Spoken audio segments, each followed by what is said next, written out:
नमस्कार बच्चों हम चैप्टर पढ़ रहे हैं अल्टरनेटिव सेंटर्स ऑफ पावर। और हमने इस चैप्टर को पढ़ते वक्त स्टार्टिंग करी थी कि जब हमारा कोल्ड वार हुआ था तो हमारी दो सुपर पावर्स के बीच में हुआ था। कौन कौन सी थी वो? US and the USSR. तो after cold war the things change and जब सेकेंड वर्ल्ड वार हुआ तो जो कंट्रीज़ थी उनकी इकोनॉमी जो थी वो जस्ट अबाउट टू फिनिश और things were shattered. So how to reorganize, how to reunite themselves, that was the main part. So उसका हमने एक particular union पढ़ा, European Union. Now today we are going to see association of Southeast Asian nations that is called ASEAN. अब कोई पूछता है आपसे कि what is the full form of ASEAN? So that is the association of Southeast Asian nations. South east Asian Nations की जो association हुई उसे हम कहते हैं आसियान। सो ये क्या था, क्यों बना ये, इसकी नीड क्या हुई? तो जो साउथ ईस्ट एशिया के नेशंस थे वो आफ्टर कॉलोनियलिज्म क्या होता है कि जैसे India was the colony of britisher, so these particular countries which were the part of south east Asia they were suffering from the colonialism and they were suffering from the consequences of colonialism. जब कोई बड़ी country छोटी country को colony बनाती है so they used to capture their economic resources, वो उनके economic resources को कैप्चर कर लेती है और उनकी सारी जो पॉलिटिकल सिस्टम इकोनॉमिक सिस्टम उसको जस्ट अबाउट डिस्ट्रक्ट कर देती है। तो उनको किस तरह से दोबारा रीस्टैब्लिश किया जाए, just for that ASEAN was made and that the problems of the nations building gave birth. अब ये क्यों बना कि उन सब पर्टिकुलर कंट्रीज़ को जो कॉलोनीज से फ्री हुए तो उनकी नेशन बिल्डिंग कैसे होगी? Now they were the free countries.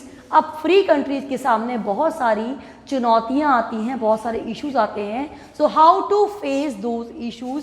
So for that there was the birth of ASEAN. ASEAN का बर्थ हुआ जिसमें वो एसोसिएशन था साउथ ईस्ट एशियन नेशंस का। अब ये किस बात पर एग्री थे? For uniform cooperation and interaction, सभी का एक साथ कोऑपरेशन और इंटरेक्शन के लिए they were determined and it was established in 1967। कब बना था ये? 1967 and the 5 founder country were Indonesia, Malaysia, Philippines, Singapore and Thailand. These 5 were the founding countries of ASEAN. इन 5 कंट्रीज को लेकर आसियान बना। कौन कौन सी थी? Indonesia, Malaysia, Philippines, Singapore and the Thailand bye signing Bangkok declaration. Bangkok declaration को sign करने के बाद these 5 countries made the ASEAN. Then the other countries which made the strength of the ASEAN, that was the Brunei, Darussalam, Vietnam, Laos, Myanmar, Cambodia. इन सब ने मिलकर इसकी strength को दीज 5 कंट्री जो थी they were other than the 5 ones जो कि पहले थी। कौन कौन सी थी? Indonesia, Malaysia, Philippines, Singapore and Thailand, जिन्होंने फाउंड किया किसको? आसियान को। Now coming to next one, in 2003 they were having the mutual consent किन किन बातों पर? पीस को लेकर कि क्या करेंगे वो? The all areas will maintain the peace, neutrality, किसी पर्टिकुलर मैटर में उसकी नीड को देखकर दे विल इंटरफेयर और not interfere and they will cooperate to each other, non interference, respect for national differences and sovereign rights. So what were the main issues which were discussed? Main किन मुद्दों पर बात कर रहे थे, वो agreement कर रहे थे? तो agreements were made on the peace कि they will maintain the peace among the all countries associated in the ASEAN, then the neutrality, then the cooperate करेंगे वो आपस में, they will not interfere in one other's matter, they will respect for national differences and the sovereign rights. These were the particular points in which they were having the collaboration. And the second one, what was the objective? To create common market. अब इसका main objective क्या था? To create common market and production base with ASEAN states and to aid social and economic development. दो main बातें थी, एक तो एक कॉमन मार्केट क्रिएट करना ट्रेड के लिए। When there will be the common market, then they can trade easily and they can flourish themselves economically, they can develop themselves. So it was a main objective to create common market and production base with ASEAN states and the social and the economic development. And किन बातों पे agreement किन पे हुआ था? Peace, neutrality, cooperation, non-interference, respect for national differences and sovereign rights. Then ASEAN's vision, अब ये इसका 2020 they used to make some targets. तो 2020 का टारगेट क्या था इनका? Just to stop the conflicts and कुछ नेगोशिएशंस करना। नेगोशिएशंस करके वो क्या कर रहे थे? They were trying to stop the conflicts among the countries. जैसा कि एग्जाम्पल में हम देखिए कंबोडिया का या फिर ईस्ट उमर क्राइसिस जो था उसमें they negotiated. So they were trying to maintain the peace. और नेगोशिएशन क्यों कर रहे थे? Because they were trying to maintain the peace. किसी एक टारगेट को गेन करने के लिए they were putting their efforts. Then India also tried to make agreements signing free trade areas. India ने भी FTA एरिया जो थे वो दो पर्टिकुलर कंट्री के साथ साइन किया, सिंगापुर और थाईलैंड FTA एरियाज में। तो what happens कि India is not the neutral country where they find that they can develop others and they can groom their own economy also. They were making the agreements.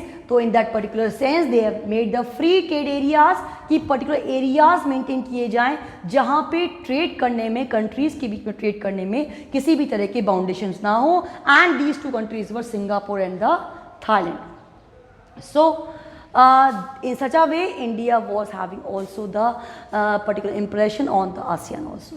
और जो India और China की जो economies थी उन्होंने ASEAN को और strong किया। क्या होता है जब ट्रेड एरियाज फ्री होते हैं तो इंपोर्ट एक्सपोर्ट के जो अपॉर्चुनिटीज होती हैं वो इंक्रीज हो जाती हैं। And when the opportunities are increase then the trade will be done in the proper manner.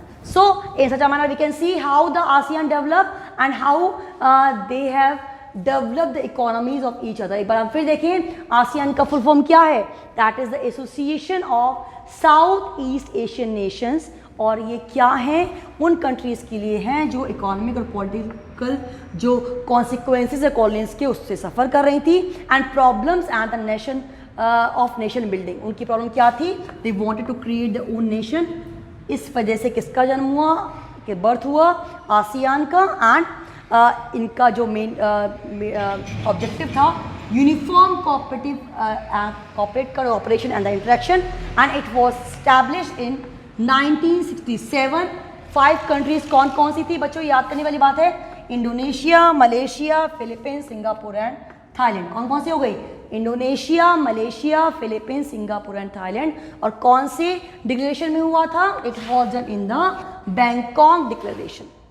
इसके साथ में कौन सी कंट्रीज बाद में एसोसिएट हुई इस पे? ब्रुनई, दरुशलम, वियतनाम, लाओपिडियार, म्यांमार, कंबोडिया। तो ये सब मिलकर इसके मेंबर कितने हो गए थे? 10 हो गए थे। एस्टैब्लिश कब हुआ था? 1967 में। 5 कंट्रीज कौन सी थी? Indonesia, Malaysia, Philippines, Singapore and Thailand. So 2003 में जो एग्रीमेंट्स जो हुए थे, जो नेगोशिएशंस हुए थे, वहाँ पे आसियान के ऑब्जेक्टिव को और क्लियर किया क्यों बनाया गया है। पीस क्रिएट करेगा, न्यूट्रलिटी मेंटेन करेगा, कोऑपरेशन क्रिएट करेगा किन में? Among nations. It will not interfere among each other, non interference and respect for national differences and sovereign right to create common market. अब सवर्न राइट्स की जहाँ पे लोग अपने अपने राइट्स को प्रॉपर यूज कर पाएँ। अब इसका ऑब्जेक्टिव क्या था वो देखें। टू क्रिएट कॉमन मार्केट, एक ऐसा market and production base with ASEAN state जिसमें लोग प्रोडक्शन का बेस जो रॉ मटेरियल से प्रिपेयर कर पाएँ, रिसोर्सेज का प्रॉपर यूज कर पाएँ, उसे क्रिएट करना। Apart from that and their social and the economic development of the particular area. Social और इकोनॉमिक डेवलपमेंट कर पाएँ उस पर्टिकुलर एरिया का। सो आसियान का विजन क्या कहता है? एनकरेज क्या करता है जो 2020 है कि they will negotiate on the conflicts किसके? कंबोडिया और ईस्ट उमर क्राइसिस का। और इंडिया ने क्या किया था? FTA किया। That was the free trade areas का एग्रीमेंट। किन 2 कंट्री के साथ में किया था? Singapore and the Thailand. And who gave the strength to the ASEAN economy? India and China. So in such a manner, if we see the questions, type of questions कि ASEAN क्या है, that is the association of the Southeast Asian nations, and the countries which are the part of that, they were suffering from the consequences of the colonialism, and they want to rebuild their nation. That's why they were associated. It was made in 1967 by 5 countries. कौन सी? Indonesia, Malaysia, Philippines, Singapore and Thailand. किस pact को sign किया था? Bangkok declaration को. And who were the other 5 members? Brunei, Jerusalem, Vietnam, लाओपीडियार, Myanmar, Cambodia. And ये सब मिलकर कितनी स्ट्रेंथ हो गई? 10 हो गई. एंड 2003 तक क्या नेगोशिएशन हुआ? Peace, neutrality, cooperation, non interference, respect for national differences and sovereign rights. इन सब को लेकर दे वर एसोसिएटेड. और what was objective? To create common market and production base with the ASEAN states and to provide the social and the economic aid. And vision क्या कहता है इनका 2020 का? कि they will just try to negotiate in the conflicts. Main कौन कौन से थे? कंबोडिया और ईस्ट उमर का.